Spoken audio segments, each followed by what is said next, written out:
Hello दोस्तों, स्वागत है आपका इंडिया डील न्यूज में। आज हम एक बहुत ही रोमांचक और आश्चर्यजनक कहानी लेकर आए हैं। मालदीव का भारत से पंगा लेना अब वहां के लोगों पे भारी पड़ रहा है। भारत ने एक और प्रोजेक्ट फ्रांस और यूएई में शिफ्ट कर दिया है। हाल ही में एक महत्वपूर्ण समझौते ने मालदीव के राष्ट्रपति को चीन से अलग कर दिया है। आइए देखें इससे आए बदलावों की कहानी।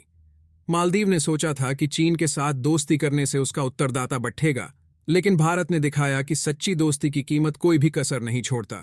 भारतीय कंपनियों ने मिलकर मालदीव के लिए एक सोलर पार्क प्रोजेक्ट शुरू किया। इस परियोजना ने मालदीव को न केवल स्वतंत्रता प्रदान की, बल्कि उसकी इकोनॉमी में भी बड़ी बदलावी लाई। इस प्रोजेक्ट को भारतीय hotel company Indian hotels company limited, Taj resorts और स्पा की सहयोग से शुरू किया गया था। इसकी विशेषता यह थी कि यह पानी पर तैरता रहेगा, जिससे जमीनी हिस्से की कमी को ध्यान में रखा गया। इस प्रोजेक्ट ने हमें दिखाया कि सहयोग और सौजन्य के माध्यम से कैसे दो देश एक दूसरे की सहायता कर सकते हैं और इससे कैसे एक नया साथीपन बनता है। हाथ मिला लिया है, इसलिए भारत ने यूएई और फ्रांस में इस परियोजना को भेजने का निर्णय लिया है। इस वीडियो में हम जानेंगे कि मालदीव के खिलाफ भारत ने कैसे एक उत्कृष्ट निर्णय किया है और पूरे विकास की दिशा में क्या है। कृपया इस वीडियो को लाइक करें और चैनल को सब्सक्राइब करें। सच्चाई यह है कि जब मालदीव ने भारत के खिलाफ चीन के साथ मिलकर समस्याएं बढ़ाना शुरू किया, तो भारत ने कोई अवसर नहीं छोड़ा। भारत ने मालदीव के लिए तैयार किए गए निवेश योजना को शुरू किया था और अब उसी निवेश से दूसरे देशों में कई उच्च स्तरीय परियोजनाएं आरंभ हो रही हैं। इसमें से एक परियोजना सौर पार्क की है, जिसे भारत ने 2024 के प्रारंभ में मालदीव में स्थापित किया था। इसमें भारतीय कंपनियों IEHCL ताज एक्सपोर्ट्स और स्पा के साथ मिलकर बड़े फ्लोटिंग सौर पार्क को स्थापित करने का कार्य किया जा रहा था। इस परियोजना की विशेषता इसमें है कि इसे इस प्रकार से डिजाइन किया गया है ताकि यह पानी में आसानी से तैर सके। इससे ग्रामीण क्षेत्रों में सौर पार्क स्थापित करने में कमी होती है और इससे मालदीव के पर्यावरण को प्रदूषण से बचाया जा सकता है।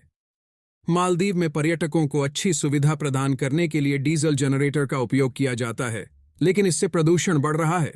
इस नए सौर पार्क प्रोजेक्ट से हर वर्ष 1189 टन ग्रीन हाउस गैस कम की जा सकती है, जिससे 439,000 लीटर डीजल बचाया जा सकता है और जो नॉइज पॉल्यूशन है उसमें 40% की कमी हो सकती है। लेकिन अब मालदीव ने भारत के साथ दुश्मनी बनाकर अपनी अर्थव्यवस्था को कितना नुकसान पहुंचाया है, ये उसे पछतावा होने लगा है। लेकिन चाहे कुछ भी हो जाए, भारत अब मालदीव का किसी भी सेक्टर में मदद नहीं करने वाला है। और जब से मालदीव के राष्ट्रपति चीन के राष्ट्रपति शी जिनपिंग से मिले हैं, उनके तेवर बदल गए हैं। यानी देखा जाए तो मालदीव के राष्ट्रपति भारत के खिलाफ जहर उगलना शुरू कर दिए हैं और जो भारत के 7 सैनिक मालदीव में अभी तक मौजूद थे, उनको निकालने का आदेश फिर से दिया गया है। वैसे तो मालदीव के राष्ट्रपति ने इन सैनिकों को निकालने का आदेश उसी समय दे दिया था जब वह नए राष्ट्रपति बने थे। फिर भी अभी तक इसके लिए कोई समय सीमा निर्धारित नहीं की गई थी। लेकिन जब से मालदीव के राष्ट्रपति चीन के राष्ट्रपति से मिले हैं, तो उन्होंने सैनिकों को निकालने के लिए 35 दिन का समय दिया है। यानी कि भारत अब समझ चुका है कि मालदीव भारत के साथ किस तरह का बर्ताव भविष्य में रखने वाला है। और जब मालदीव छोटा सा देश होकर भारत को आंखें दिखाएगा, तो भारत भी शांत नहीं बैठने वाला है और इसीलिए भारत भी कुछ LPG प्रोजेक्ट और रिन्यूएबल एनर्जी के इस सोलर प्रोजेक्ट को भी दूसरे देशों में शिफ्ट करने जा रहा है। अगर आप इस आर्टिकल को देखें, जनरेटर का इस्तेमाल किया जाता है जिससे टूरिस्ट को अच्छी सुविधा दी जा सकती है।